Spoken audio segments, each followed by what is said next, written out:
Hello friends, welcome to the removeload.com। आज हम discuss करेंगे व्हाट इज टाइपस्क्रिप्ट। टाइपस्क्रिप्ट क्या होती है, उसके बेनिफिट्स क्या है, उसके एडवांटेज क्या है, डिसएडवांटेज क्या है और टाइपस्क्रिप्ट हम कहाँ यूज करते हैं।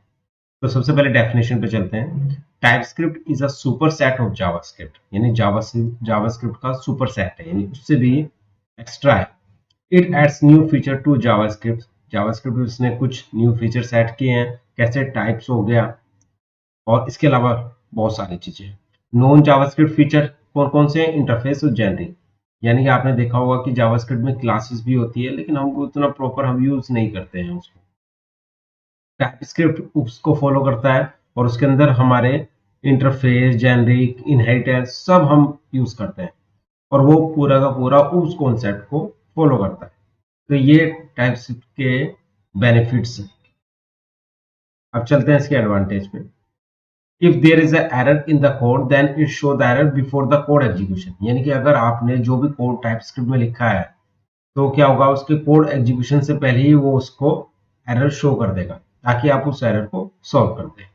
या it show compiler error get detected by compiler at the time of code development. Same वही बात बोली है जो ऊपर बोली है कि जब हम कोड डेवलप कर रहे होते हैं उसी टाइम कंपाइलर क्या करता है, उसको चेक करता है कि इशू है कोड में, तो वो उस समय आपको शो कर देगा before the code of execution. कभी कभी आपसे ये पूछ लेते हैं कि भाई कंपाइल टाइम एरर और रन टाइम एरर में डिफरेंस क्या है। Run time error are not get detected by compiler, यानी कंपाइलर द्वारा डिटेक्ट नहीं होती है and has identify at the time of code execution. यानी कि जो रन टाइम एरर होती है कोड एग्जीक्यूशन, जब कोड एग्जीक्यूट होता है तब शो होती है, उसको रन टाइम एरर बोलते हैं। और कोड एग्जीक्यूट से पहले जो एरर आती है उसको कंपाइल टाइम एरर बोलते हैं। ठीक है। अब इसके ये टाइपस्क्रिप्ट के एडवांटेज हो गए। डिसएडवांटेज की बात करते हैं। डिसएडवांटेज बेसिकली एक ही है, browser can't execute it as like a JavaScript. यानी जैसे हम जावास्क्रिप्ट को ब्राउजर अंडरस्टैंड इजीली अंडरस्टैंड कर लेता है, टाइपस्क्रिप्ट को ऐसा नहीं करता है। लेकिन उसके लिए जो इसका प्रोसेस है वो आप सबको मैं बताता हूँ। टाइप स्क्रिप्ट कंपाइल प्रोसेस, यानी कि ब्राउजर भी कैसे उसको समझेगा। जो टीएस फाइल है जब वो कंपाइल होगी तो वो एक जेएस फाइल में बन जाएगी।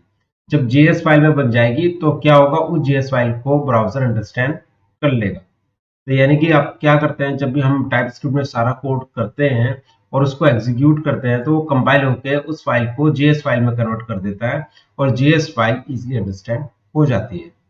ठीक है। तो ये टाइप स्क्रिप्ट का कंपाइल प्रोसेस है। अब हम बात करते हैं कि एंगुलर में हम टाइप स्क्रिप्ट यूज करते हैं, क्योंकि एंगुलर की जो बेस लैंग्वेज है वो टाइप स्क्रिप्ट है। तो यानी कि टाइप स्क्रिप्ट बहुत इंपॉर्टेंट है।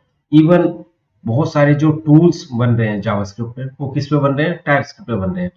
क्योंकि एक तो वो इजिली अंडरस्टैंडेबल है, दूसरा आप इसमें इनहेरिटेंस, पॉलीमॉर्फिज्म और इंटरफेस और डेकोरेटर्स बहुत सारी चीजें आप यूज कर सकते हैं और आप बड़े से बड़ा कोड भी या प्रोजेक्ट भी बना सकते हो। Thank you.